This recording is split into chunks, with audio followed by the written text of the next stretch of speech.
আজ আবার নতুন একটা দিন, কিন্তু তোমাদের পুরনো অমৃতা। সকালবেলায় আগে প্রত্যেকে বলো কেমন আছো তোমরা। আমি তো বেশ ভালো আছি। আর তোমাদের প্রত্যেকের কমেন্টস পড়ে আমি ভীষণ ভীষণ ভীষণ খুশি হয়েছি।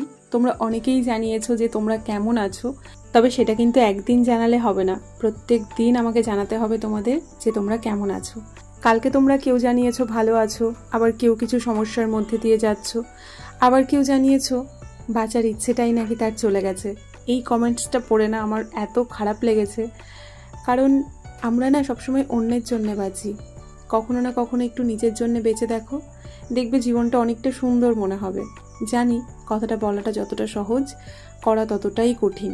আমরা সবসময় অন্যকে খুশি করি, কেউ যদি আমাদের গুরুত্ব না দেয় আমরা দুঃখী হয়ে যাই। পারলে একটু নিজের জন্য বেঁচে দেখো, নিজেকে একটু গুরুত্ব দাও, দেখবে জীবনটা অনেকটা সহজ হয়ে যাবে।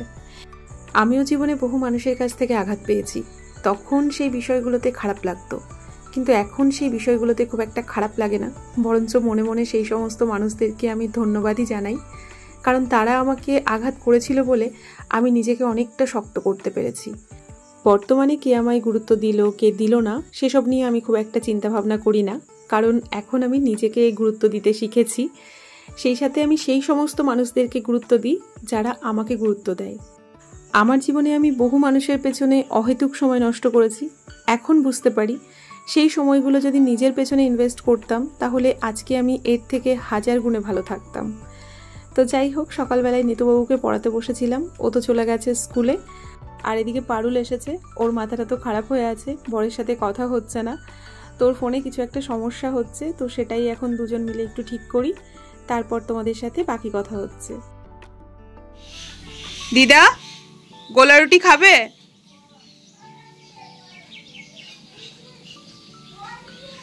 বলছি গোলা রুটি করব, খাবে? তুমি খাবে? তোমার জন্য বলছি। হ্যাঁ, ও ভাত খাবে? আচ্ছা ঠিক আছে। গুড মর্নিং, সবাইকে জানাই আমার অনেক ভালোবাসা, সেই সঙ্গে বড়দের আমার প্রণাম। আশা করি তোমরা সবাই ভালো আছো, আর যে যেখানে আছো ঈশ্বরের কৃপায় সুস্থ আছো। আজ হলো জুলাইয়ের 25 তারিখ, বৃহস্পতিবার। সকালবেলায় ঘুম থেকে উঠে নিজের কাজকর্ম করে ডিউটিতে লেগে পড়েছিলাম। এখন তো প্রত্যেক দিনের ডিউটি নেতুবাবুকে পড়ানো, আর আজকে নেতুবাবুকে পড়িয়ে আমার এত ভালো লাগছে। বাচ্চা 40 মিনিটের মধ্যে সমস্ত কিছু পড়ে লিখে শেষ করে তারপর আবার স্কুলে গেছে, আর আজকে বারবার বলছে যে মা আমি মন দিয়ে পড়বো, তোমার কথা শুনবো। তো যেটা যেটা বলেছি সেটা সেটা করেছে। আজকে একটুও মাথায় যন্ত্রণা করছে না, আজকে ওর পেছনে চেঁচাতেও হয়নি, খুব ভালো পড়েছে, সত্যি বলছি খুব ভালো। তো এখন আমি করবো একটু ব্রেকফাস্ট, আর আজকে ব্রেকফাস্টে কি বানাবো? গোলা রুটি বানাবো। দিদাকে তো বললাম, শুনলে, দিদা খাবে না বললো, তো আমি আমার জন্য একটু বানিয়ে নিই।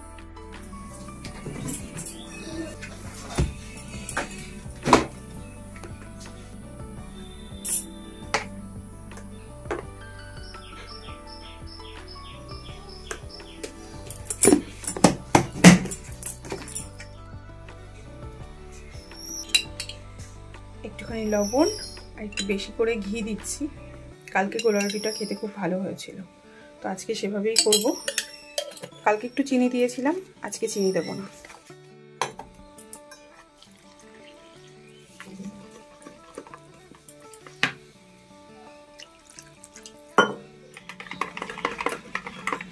আটাটা বেশ ভালো মতো গুলে নিয়েছি, আর এবার চটপট করে ভেজে নিই।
গোলা রুটি না একদম দোসার মতো, একটু তাওয়া গরম হয়ে গেলে বসতে চায় না। আজকে আমি গোলা রুটি খাবো গুড় দিয়ে, আখের গুড় দিয়ে। কালকে খেয়েছিলাম, খুব ভালো লেগেছিল, সেই জন্যই আজকে সকাল সকাল বানিয়েছি।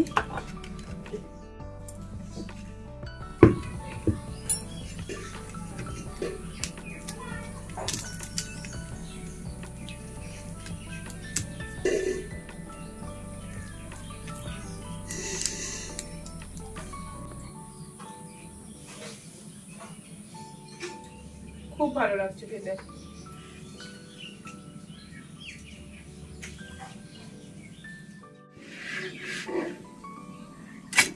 এই দেখো, এই সাইডটাও কত ভালো হয়েছে।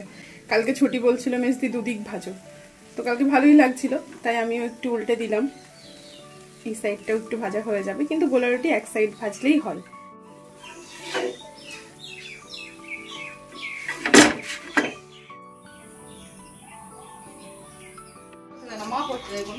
হ্যাঁ, মেয়ে পড়তে যায় না, মাই পড়তে যায়।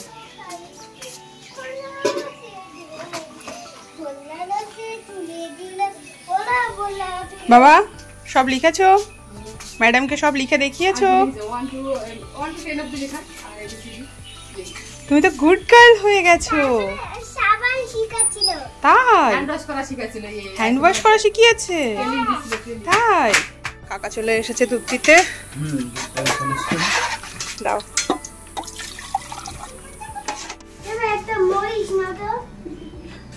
ওটা আমি বাইরে রাখবো। ফ্রিজে কিছু সবজি ছিল, এগুলো বাজার করে না সবজিগুলোকে ঠিকঠাক করে রাখতে পারিনি, আজকে একটু ঠিক করে রাখি। তুমি যখন বড় হবে তখন জেম্মাকে ঠিক করে দেবে, এখন তুমি পারবে না। এখন আমি করি। তুমি সকাল থেকে অনেক কাজ করেছো, কত পড়াশোনা করেছো, তুমি হাঁপিয়ে গেছো, তাই না? না, তোমাকে আমাকে কাজ করে দিতে হবে না, তুমি আমার কাজ আরো বাড়াবে। না, এই মুহূর্তে আমার ভালো লাগছে না বাবা, আমি তাড়াতাড়ি করে হাতের কাজটা সেরে আমি একটু চা খাবো। না, এই প্যাকেটের মধ্যে পটল রাখতে হবে। তুমি নিয়ে নিলে কি করে হবে? আমি পটলটা কোথায় রাখবো? হ্যাঁ দাও। এর মধ্যে পটল রাখলে পটলগুলো নষ্ট হবে না।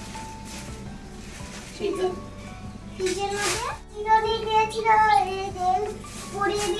কি সুন্দর, হ্যাঁ কি সুন্দর মেকআপ করে দিয়েছিল, ছিল এরকম করে, এরকম করে, এরকম ছিল। ঠিক আছে, অনেক তো কত গল্প জানে।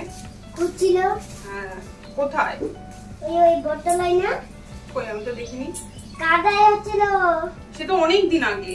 হ্যাঁ, আবার অনেক দিন হবে। আবার অনেক দিন পর হবে। অনেক দিন পরে আবার আমরা যাবই না, যেতে হবে।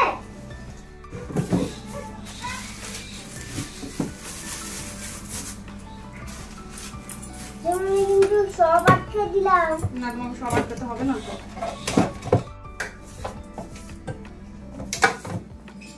ঝিঙে রান্না করবো, কয়েকটা ঝিঙে বের করে নি। আমিও খাবো। তুমি ঝিঙে পোস্ত খাবে? আচ্ছা ঠিক আছে, আমি কপ কপ করে খেয়ে নেবো। কপ কপ করে খেয়ে নেবো, ঠিক আছে। তুমি কে ভাবছো? ঠিক আছে ঠিক আছে। উইও ঠান্ডা, এটা মাকে দিয়ে এসো।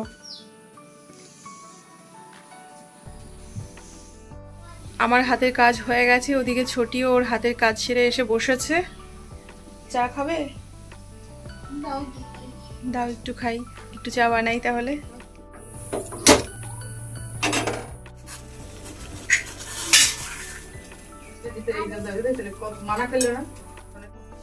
আমার ঘরে এসে যদি গরম লাগে তাহলে তুমি তোমার মাকে একটা ফু দেবে, তোমার মা তোমাকে একটা ফু দেবে। আমার ঘরে ফ্যান চলে না।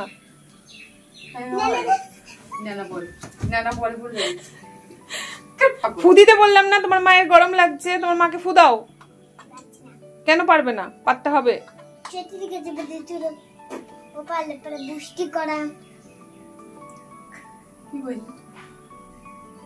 সেই সতীর কাছে বাধা সরানো কি একটা গান আছে না, তাই তোমার মেয়ে গান করছে।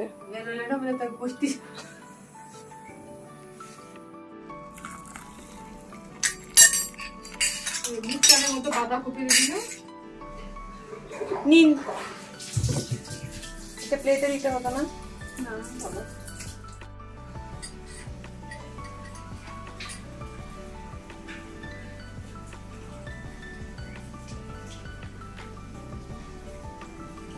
চা খাও, চা খাও। তোমার মা খুব মিষ্টি খায় চায়। বাবারি লাগবে। I love you. Love you too. I love you too. Love you too. মাকে একটু বলো I love you. I love you too. চা পড়বে? চা করো তোমাকে না, তোমার তো বলতে হবে না, দেখো। আই লাভ ইউ বলে সবাই দেবো।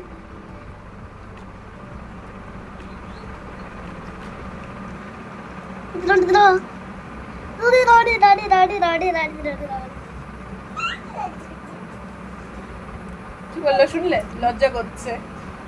তোমার লজ্জা করে? আজকে দুপুরে রান্না করব ঝিঙে আলু পোস্ত, সেই সাথে একটা উচ্ছে সিদ্ধ দেব আর একটুখানি আলুও সিদ্ধ দেব, আর কালকের না একটু মাছের তরকারি আছে, সেটাই গরম করে নেব।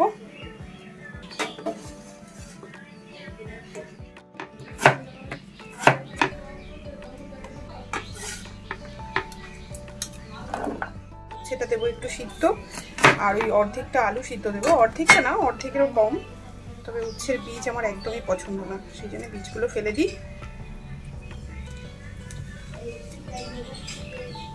রান্না বান্নার জোগাড় হয়ে গেছে। এদিকে চালটা দিয়ে ভাতটা আগে বসিয়ে দিলাম, আলুটুকু আর উচ্ছেটা সিদ্ধ দিয়ে দিলাম। ভাতটা এদিকে আস্তে আস্তে হোক, ঝিঙে পোস্তটা একটু পরে বসাবো। এখন আমি যাব দিদার কাছে। দিদা আমার মাথায় একটু আজকে তেল লাগিয়ে দেবে। দিদা ওদিকে বসে আছে, আগে মাথায় তেলটা লাগিয়ে আসি, তারপর ঝিঙে পোস্তটা রান্না করব। আজকে সকালে স্নান করিনি, গা ধুয়ে নিয়েছি, তো চাই লাগিয়ে আসি। বসবো? এখানেই বসবো? নিচে বসবো? বসবো?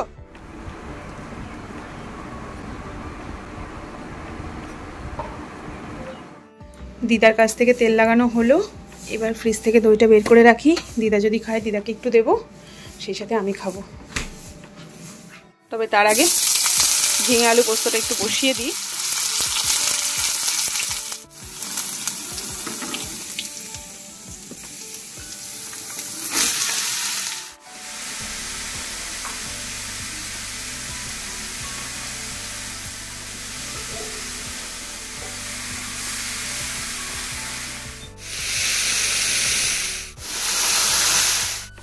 ঝিঙে আর আলুর মধ্যে পোস্ত, কাঁচা লঙ্কা আর কয়েকটা আমন্ড বেটে দিয়ে দিলাম।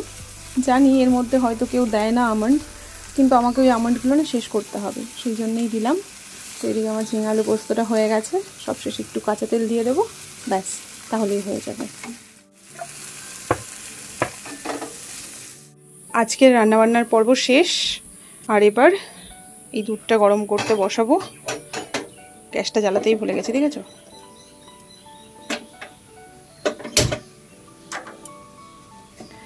এদিকে খানিকটা দুধ গরম করতে বসালাম, আর এবার আমি আর দিদা খাবো একটু দই।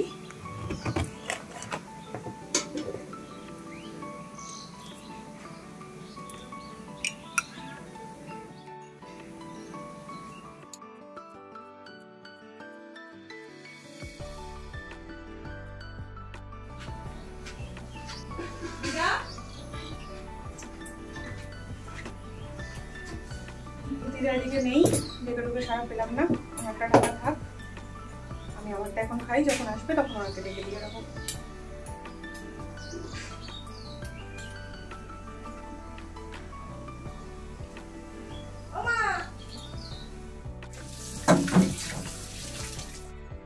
দই খাওয়া তো হলো, দিদা ওদিকে বসে খাচ্ছে, আর আমি এদিকে বাসনগুলো ধুয়ে গ্যাসটাকে একটু মুছে নিলাম। তবে বাইরে আজকে অনেক দিন পর হনুমান এসেছে, ওই দেখো কলের পাড়ে বসে আছে। তবে ইনি একা নন, আরও আছে। তো আমি তো ভাবলাম হয়তো ঘরের দিকে আসছে, তবে না, এখানে কিছু একটা নেওয়ার চেষ্টা করছে। আমি আর দিদা দুজন মিলে তাড়ানোর চেষ্টা করছি, তবে আমি বা দিদা কেউই কাছে যেতে সাহস পাচ্ছি না। আর এদিকে ওর কাণ্ড দেখো, সাবানটাকে নামিয়ে নিয়ে এখন পালালো। আমি এখন ঘর মুছতে মুছতে একটাই কথা ভাবছি, ও সাবানটাকে ফেলে দেবে, খাবে, নাকি গায়ে মাখবে। তবে আমি এদিকে স্নান করে রান্নাঘরে চলে এসেছি, আর এখন দইটা বসাবো। আসলে দুধটা বেশ খানিকক্ষণ হয়েছে গরম করে রেখেছি, ঠান্ডা হয়ে যাবে, তাই ভাবলাম আগে দইটা বসিয়ে দিই, তারপর বাকি কাজকর্ম করা যাবে।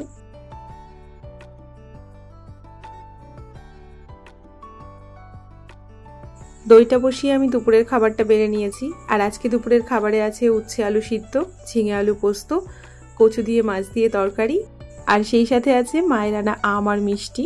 মিষ্টির অর্ধেকটা আমি খেয়েও নিয়েছি, আগে মুখটাকে একটু মিষ্টি করে নিয়েছি, কারণ এবার তেতো খেতে হবে। তবে এখন উচ্ছে খেতে বেশ ভালোই লাগছে, খুব একটা তেতো মনে হয় না। এখন মনে হয় সবটাই আমার মনের রোগ ছিল।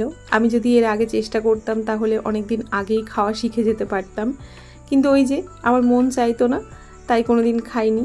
তবে এখন মন কি করে চাইছে কে জানে, প্রত্যেক দিনই তো খাচ্ছি আর খেতে বেশ ভালোও লাগছে। একেবারে যে তেতো লাগে না সেটা নয়, তেতো লাগে, তবে খেয়ে নিতে পারছি। আগে যেমন মুখে দিলেই বমি চলে আসতো, সেটা এখন আর হয় না। খাওয়া দাওয়া করে আমি একটু শুয়েছিলাম, হঠাৎ করেই শরীরটা আমার খুবই খারাপ করছিল, মাথা খাড়া করতেই পারছিলাম না। তো হঠাৎ করে বললে ভুল হবে, শরীরটা আমার নিজের দোষেই খারাপ করছিল। আসলে আজকে না আমি স্নান করার সময় বাথরুমটা পরিষ্কার করেছি, আর বাথরুমটা পরিষ্কার করেছি ব্লিচিং পাউডার দিয়ে। পাউডারটা আমি ঘন্টাখানেক আগেই বাথরুমে ছড়িয়ে রেখেছিলাম, ভেবেছিলাম স্নানের সময় ধুয়ে দেব। তো স্নানের সময় যখন ধুতে গেছি না, তখন ওই পাউডারের গন্ধে আমার এত শরীর খারাপ করছিল, এবার না ধুয়ে আমি বাথরুম থেকে বেরোতেও পারছি না। তো কোনো প্রকারে বাথরুম থেকে বেরিয়ে দইটা বসিয়েছি, খাবারটা খেয়েছি, তারপর থেকে না আমি আর উঠতে পারছি না। আমার কেমনই যেন অস্বস্তি করছিল শরীরের মধ্যে। সেই সাথে আজকে আবার মাথায় তেল দিয়েছি, তেল দিলে একটু গরমটাও বেশি লাগে। তো ছোটিকে বললাম সন্ধ্যাবেলা চাটা বানাতে, মানে চাটা যে বানিয়ে খাবো সেটাও ইচ্ছে করছিল না। একেবারে পারতাম না তা নয়, তবে ছোটি ছিল বলে ওকেই বললাম। তো এখন দুই যা মিলে চা খাচ্ছি। তবে আজ আমার একটা বড় শিক্ষা হলো, আমি আর কখনো ব্লিচিং পাউডার দিয়ে বাথরুম পরিষ্কার করব না। আর করলেও আমি কম দামের পাউডার নিয়ে আসবো। আমি যে পাউডারটা এখন ব্যবহার করছি এটার দামটাও বেশি, আবার গন্ধটাও এত স্ট্রং, কৌটাটা খোলার সাথে সাথে ওর গন্ধ নাকে আসলে না ভালো লাগে না, শরীরের মধ্যে কেমন একটা অস্বস্তি ফিল হয়। আর আজকে তো অনেকটা পাউডার আমি দিয়েছিলাম। তো যাই হোক, যা হলো হলো। তো চলো আজকে মতো ব্লগটা তাহলে এখানেই শেষ করি। তোমরা সবাই সাবধানে থেকো, নিজেদের খেয়াল রেখো। টাটা।